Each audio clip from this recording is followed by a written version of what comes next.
سڵاو قوتابیانی خۆشەویست خۆشحاڵم کە لە ڤیدیۆ کۆنفرانسە لەگەڵتان دەبم بۆ تەواوکردن و تەکمیلەکردنی ئەو دوو چاپتەرەی کە ماومانە لە ئەتۆمیک فیزیک. لە دەرزانی ڕابردووە چاپتەری پێنجمان تەواو کرد و ڕاهێنانەکانمان هەڵ کرد. ئێستا ئەمڕۆ دێنە سەر چاپتەری 6 و لە چاپتەری 6 بە محاضرەی یەکەم دەست پێ دەکەین. لە چاپتەری 6 ئەچینە سەر شرۆدینگەر ئیکویشن فۆر دە هایدرۆجین ئەتۆم. بزانین معادلەی شرۆدینگەر کە پێشتر لە چاپتەری 5 ئشتقاقمان کردووە لە کارتیزان کۆئۆردینەیت بە تایم دیپندنت و تایم ئیندیپندنت ستێدی ستەیتەکەیەوە. ئێستا ئەو معادلەی شرۆدینگەرە بۆ گەردیلەی هایدرۆجین بەکار ئەهێنین. کاتە سیمتری سەجێستس سفێریکەڵ پۆلار کۆئۆردینیت. ئێمە زانین کە باسی گەردیلەی هایدرۆجینەکەین. لە گەردیلەی هایدرۆجین یەک ئەلەکترۆنمان هەیە بە دەوری ناوکەکە کە لە پرۆتۆنێک پێگاتووە لە دووری یەکسان کە بە ئار هێمامان کردبوو بە دەوری ناوکە ئەو ئەلەکترۆنە ئەسوڕێتەوە. کاتە a hydrogen atom consists of a proton, a particle of electric charge, a positive and an electron, a particle of negative charge, which is 183 times lighter than the proton. ئێمە زانین و پێشتر خوێندومانە کە گەردیلەی هایدرۆجین لە پرۆتۆنێک پێگاتووە کە شەحنەکەی پڵاس ئیە و هەروەها ئەلەکترۆنێک کە شەحنەکەی ماینەس ئیە و هەروەها شەحنەی یاخود بارستایی و ماسی ئەلەکترۆنەکە تقریباً 2000 جار سوکترە لە بارستایی پرۆتۆنەکە. For the sake of convenience we shall consider the proton to be stationary. بۆ ئاسانکاری لێرە ئێمە وا دائەنین کەوا پرۆتۆنەکە لە حاڵەتێکی جێگیرایە، واتە هیچ جۆرە حرەکەیەکی نییە. With the electron moving about in its vicinity but prevented from escaping by the proton's electric field. و هەروەها کە داماننا پرۆتۆنەکە ستەیشنەریە ئەو کاتە ئەلەکترۆنەکە بە دەوری پرۆتۆنەکە ئەسوڕێتەوە. هەروەها بەهۆی ئەو هێزە کارەباییەی ئەو هێزە ئەلکتریکیی لە نێوان پرۆتۆن و ئەلەکترۆنەکەیە وا ئەکا کە ئەلەکترۆنەکە نەتوانێت دوورکەوێتەوە لەشێ لە پرۆتۆنەکە بەڵکو بە دەوریا بەردەوام ئەسوڕێتەوە. As in the Bohr theory وەکو پێشتر لە بۆر تێوریە the correction for the proton motion is simply a matter of replacing the electron mass by the reduced mass given by equation 4.22. ئێمە پێشتر خوێندمان وتمان کاتێکەوە ئێمە باسی گەردیلەی هایدرۆجینمانتون ئەگەر هاتوو پرۆتۆنەکە جێگیر نەبوو ئەویش پرۆتۆن و ئەلەکترۆن هەردووکیان حرەکەیان هەبوو بە دەوری سنتەر ئۆف ماسێکە. ئەو کاتە لە معادلەکانی ئینێرجی کە پێشتر وەرمانگرتۆ بۆ گەردیلەی هایدرۆجین لە جیاتی ئەوەی کەوا ماسی ئەلەکترۆن بەکاربێن ئەبێ ڕێدیوسد ماس بەکاربێن. ئەو کاتە ماسی پرۆتۆنەکە شکەوێتە ناو حساباتەوە بۆشە بۆی پێشمان ڕێدیوسد ماس وتمان هەمیشە ڕێدیوسد ماس بارستایەکە کەمتر ئەبێت لە ماسی ئەلەکترۆن. کاتە شرۆدینگەر ئیکویشن for the electron in 3 dimension which is what we must use for the hydrogen atom. کەواتە معادلەی شرۆدینگەر کە پێشتر اشتقاقمان کردو لە چاپتەری 5 لە 3 dimension بەم جۆرە دەبێڵێ پاشڵ دووجای پسای لەسەر پاشڵ ئێکل دووجا پلس پاشڵ دووجا پسای پاشڵ وای دووجا پلس پاشڵ دووجای پسای پاشڵ زێت دووجا پلس 2m/h بار تواندوو ئی ماینەس یو هەموو جارانی پسای سکۆڵ تو زیرۆ. ئەم معادلەی 6 بۆ یەکە پێمان ئەوەی ستێدی ستیت شرۆدینگەر ئیکویشن یاخود تایم ئیندیپندنت شرۆدینگەر ئیکویشن in 3 dimension. کەواتە پاشڵ ئێکل دووجا پاشڵ وای دووجا پاشڵ زێت دووجا ئەم تێرمانی ئەوەڵ بە ئاسانی ئەتوانین دەریان بڕین بە چی؟ دەریان بڕین بە لاپلاسیانی پسای. کەواتە ئێمە چۆن بتوانین لەم چاپتەرەیە کە معادلەی شرۆدینگەر لە کارتیزیانەوە نەقڵ بکەین بۆ کێ؟ بۆ سفێریکەڵ پۆلار کۆئۆردینیت. حتمما ئیش لەسەر چیەکەین؟ لەسەر ئەم لاپلاسیانەکەین و ئەم تێرمەی دووەمیان تێرمێکی چییە؟ تێرمێکی کۆنستانتە بێ ئەو کاتە.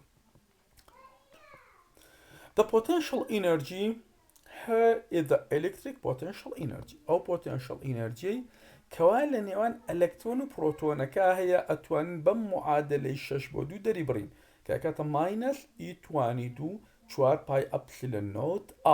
ئار is the distance between the proton and the electron. کەواتە ئەم معادلەش ئێمە ئەزانین لە نێوان هەردوو چارجت پارتیکلەکە قووەیەکی کارەبایی هەیە کە ئەکاتە -Q1 Q2. یەکیان شەحنەی چییە؟ پرۆتۆنەکەیە. دووەمیان شەحنەی ئەلەکترۆنەکە بە هەردووکیان ئەبێتە توانندوی لەسەر 4πε0. باشە. Since U is a function of R rather than of X, Y, Z, we cannot substitute equation 6/2 directly into equation 6/1. کاتە وەکو ئەزانین لە معادلەی 6/2 ئەزانین the potential energy دالێ بۆ کێ دالێ بۆ R لە جیاتەوەی بۆ X, Y و Z وەکو چونکە معادلەی پێشووتری شرۆدینگەر ئیکوێژنی کارتیزان X, Y و Z مان هەیە بەڵام لێرە R مان هەیە بۆیە پێویستە یەکێکیان بۆ ئەوی تریان بگۆڕین ناتوانین بەم جۆرە داینین کاتە دوو ئەڵتەرنێتیڤ میثۆدمان هەیە دوو ڕێگەمان هەیە there are two alternative one is to express you in terms of the Cartesian coordinate یاخود ئەوەیە ئەم potential energy بە دەلالەتی X, Y و Z دەربڕین واتە ئارەکە تەحویلکەین بۆ X, Y و Z کە قیمەتەکەی ئەکاتە چی ڕێگی X دووجا Y دووجا Z دووجا و هەروەها دووەمیان ئەوەیە کەوا ئێمە X, Y و زێتەکە تەحویلکەین بۆ کێ بە دەلالەتی R و زێتای و فای کە ئەمەیان ئاسانترە و گونجانترە هۆکارەکەشی چی گونجاوترە لەبەر ئەو سیمیتریەی ئەلەکترۆن لە گەردیلەی هایدرۆجینە بەشێکی سیمیتری لە دووری ئارەوە بە دەوری پرۆتۆنەکە ئەسوڕێتەوە بۆیە ئیشی ئێستەی ئێمە ئەوەیە کەوا لاپلاسیانەکە کە هەمانە پاشڵ دووجا پسای پاشڵ X دووجا پاشڵ دووجا Y پاشڵ دووجا پسای پاشڵ Y دووجا و هەروە پاشڵ دووجا پسای پاشڵ Z دووجا تەحویلکەین بۆ دەلالەتی R و ثێتای و فای کەواتە ئێستا ئەڵێن R چییە R length of radius vector from origin to a point P ئێمە ئەزانین ئەم ئارە کە هەمانە دیستانسە لە نێوان نەواتەکە لەگەڵ کیا لەگەڵ ئەلەکترۆنکە نەواتەکەش لە گەردیلەی هایدرۆجینە پرۆتۆنەکە ئەی ثێتا پێ ئەڵێن zenith angle between radius vector and the positive Z axis ئەمە گۆشەکەیە و هەروەها phi angle between the projection of the radius vector in the XY plane and the plus X axis کاتە فایەکەشمان ئەم گۆشەیە ئەکا کە پێوترێ ئەزمیث ئەنگڵ وەک لەوێنەکە هەرسێکیان زۆر بەوازەحی پیشان دراون بۆ ئاسانکاری بۆ ئەوی تەلەبە هیچ شتێک لەبەر نەکات چونکە ئێمە وتمان لە دەرسی ئەتۆمیک فیزیکە تەلەبە نابێ شت لەبەرکە بەڵکو ئەبێت تێبگا چۆن بتوانین ئێمە معادلەی شرۆدینگەر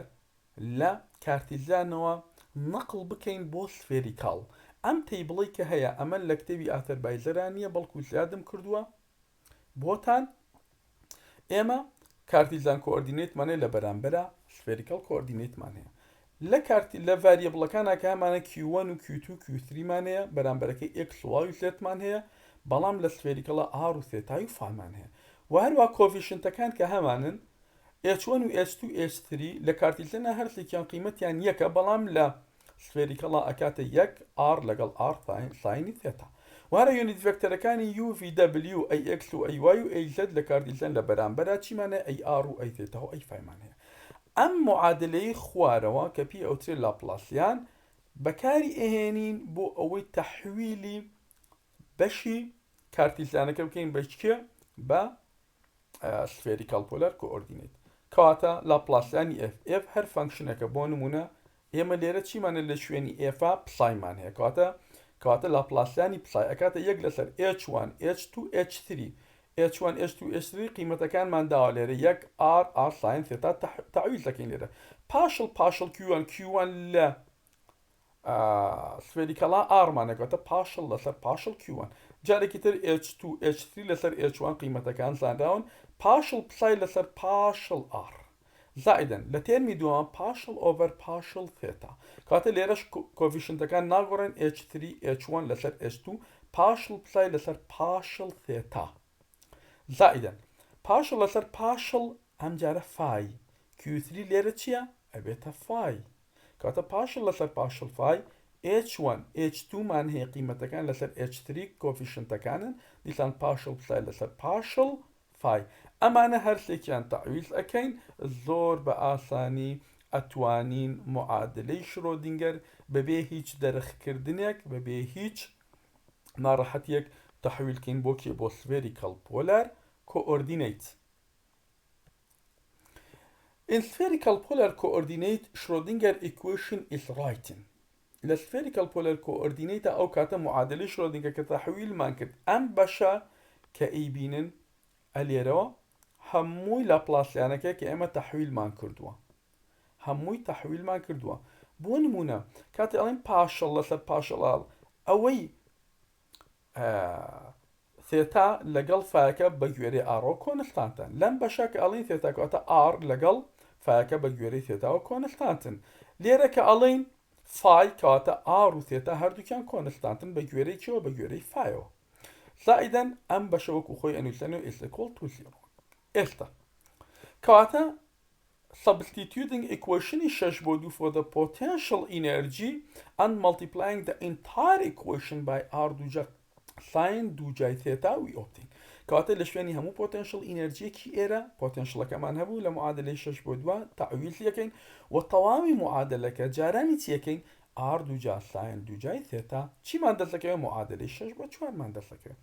ئەم معادلەی 6 بۆ 4 ئەمە بۆ کێ بۆ هایدرۆجین ئەتۆم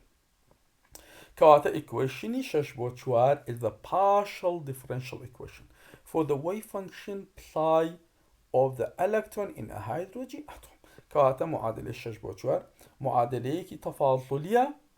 بۆ کێ for the wave function psi of the electron in a hydrogen atom بۆ ئەلەکترۆنە لەکێ لە گردیلەی هایدرۆجین together with the various conditions psi must obey. کاتە ئەو کۆندیشنایی کەیانە پسای ئەبێ جارێکی تر تحقیقیان کاتەوە پێشتر خوێندومان لە چاپتەری 5 پسای must be normalizable مەرجی normalizableمان خوێندە چ کاتێک پسای normalizable ئەبێت لە چاپتەری 5 وەرمان گرتووە ئەندات پسای and iterative پسای خۆی و هەروەها لەگەڵ مشتەقەکانیا ئەبێ continuous بێ و هەروە single value بێ لە پوینتی r و ثێتای و فای کاتە this equation ئەم معادلەی 6 بۆ 4 completely specifies the behavior of the electron ئەتوانێ چی بکە descriptioni سلوکی ئەلەکترۆمان بۆ بکە بە تەواوەتی لە گەردیلەی هایدرۆجینە کاتە in order to see exactly what this behavior is we must solve equation 6 بۆ 4 فاصلە کاتە بۆ ئەی ئەمە ببین ئەم سلوکی ئەلەکترۆنە لە گەردیلەی هایدرۆجینە بینی پێویستە معادلەی 6 بۆ 4 solve بکەین بۆ کێ بۆ psi. کاتە when equation 6 بۆ 4 is solved کاتێ solve یەکەین it turns out that 3 quantum number are required to describe the electron in a hydrogen atom in place of a single quantum number of the Bohr theory. کاتێ ئەم معادلە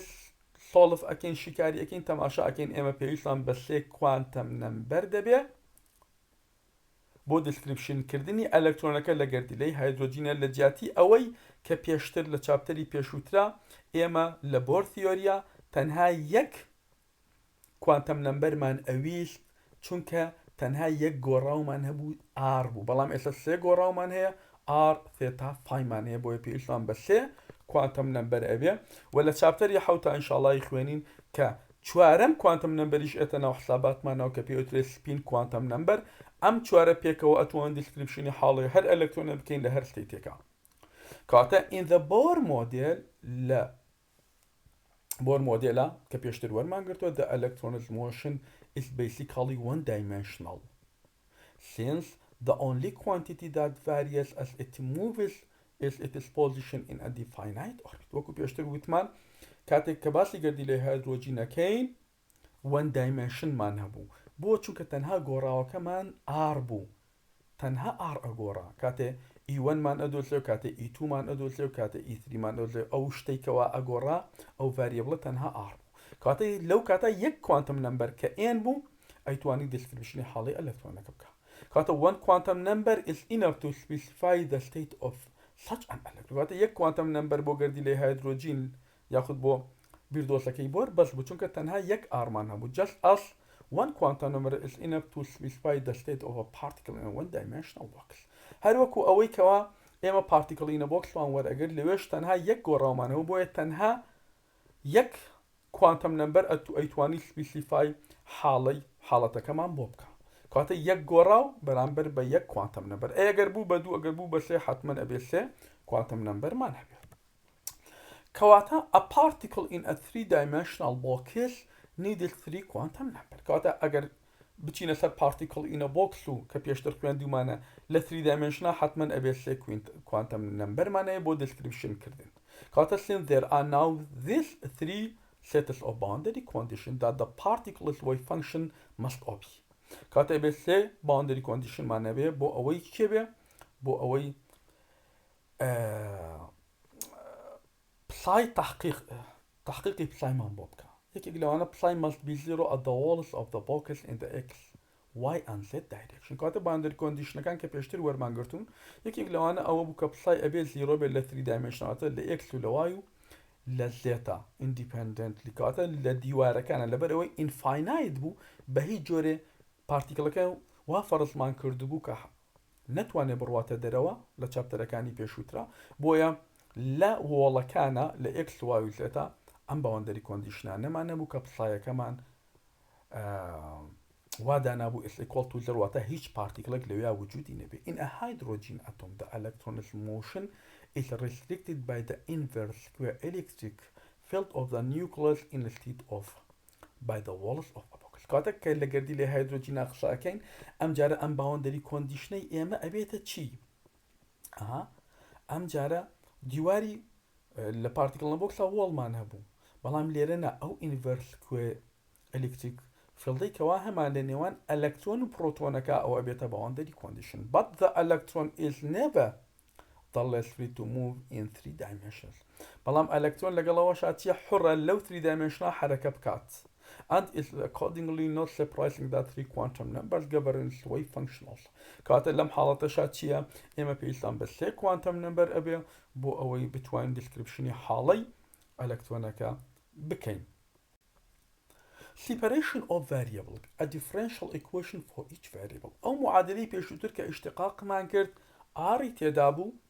ثێتای تێدا بوو فای تێدا بوو هەر یەکە لەمانەش اعتیماد لەسەر یەکتر نابواتە ئیندیپەندنتی یەکترن بۆیە ئەتوانین ئێمە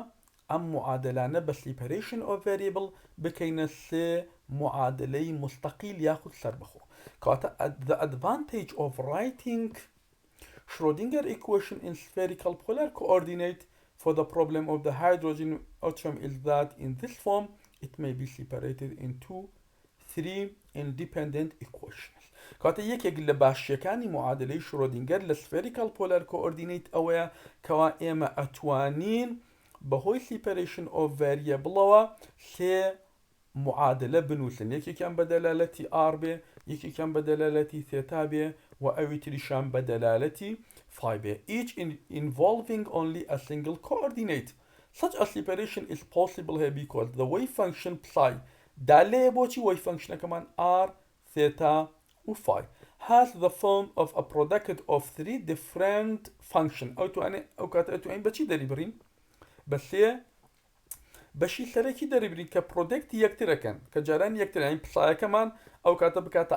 r جارانی ثێتا و جارانی phi بەو جۆرە پسایەکەمان دەربڕین ئاڕەکەمان which depend on r only کاتە ئەو بەشێکەوە پێوتێ radial wave function دواتر ئینە سەری تەنها و تەنها دالەیە بۆ r و هەروە ثێتاکەمان تەنها و تەنها دالەیە بۆ ثێتا و فایەکەشمان تەنها و تەنها دالە ئەوێ بۆ phi Of course, we do not really know that this separation is possible yet, but we can proceed by assuming that. کات ئێمە تا ئێستا نازانین سەرکەوتووە بینیانە بەڵام ئێستا دەست پێ دەکەین بە separation of variable زین هەتا کوێمان ئەبات کەواتە ئەم معادلەی 6 بۆ 5 پسایەکەمان کرد بە سێ بەشی سەرەکیەوە بەشێکیان بە دەلالەتی r بەشێکیان بە دەلالەتی ثێتا و بەشێکیان بە دەلالەتی phi پرۆدەکتی هەرسێکیشان ئەکاتەوە چی ئەکاتەوە psi کاتە from equation 6 بۆ 5 which we may write more simply as کاتەوە کاتە پسایەکەمان ئەتوانین بە ئاسانتر بینویسین کاتە r theta phi ئەگەر پاشڵ پسای پاشڵ ثێتا وەرگرین بۆ ئەم معادلەی سەرەوەمان مادەم بە دەلالەتی r کەواتە ثێتای و phi کۆنستانتن ئێنە دەرەوە بەڵام ئاڕەکەمان ئەمێنێتەوە چونکە بۆ r لەگەڵ ئەم ئاڕە سمۆڵە ئەگۆڕێ معادلەکەمان بەو جۆرەی لێدێ و هەروە پاشڵەکەش مادەم تەنها ئارمانەیە ئەتوانین بیکەینەوە بە دیریڤێتیڤێکی تەواو وەکو دی پاشڵ نەهێڵین. و بۆ دووەمیشان پاشڵ پسای بۆ پاشڵ ثێتا ئار و فای کۆنستانتە هێنین دەرەوە، بەڵام ثێتا گەورەکە کەپیتاڵەکە دالەیە بۆ کوێ ثێتای بچووکە بۆی ئەمێنێتەوە. و هەروەها بە هەمان شت بۆ فاش ڕاستە ئار و ثێتا کۆنستانتە ئێنە دەرەوە، و هەروەها ئەتوانین دوو جار وەریگرین، چونکە لە معادلەکە ئەگەر تەماشام بکەین لە معادلی پێشترا دی دووجار یاخود پاشڵ دووجای فای لەسەر پاشڵ فای دووجارمان هەیە، دووجار وەریگرین و ئێستا ئەم قیمەتانە ئەتوانین لەکوێ تاویلکەین لە شوێنی هەموو پسایەکی معادلی پێشوو ئێمە قیمەتی ئار و ثێتای و فایدانێن.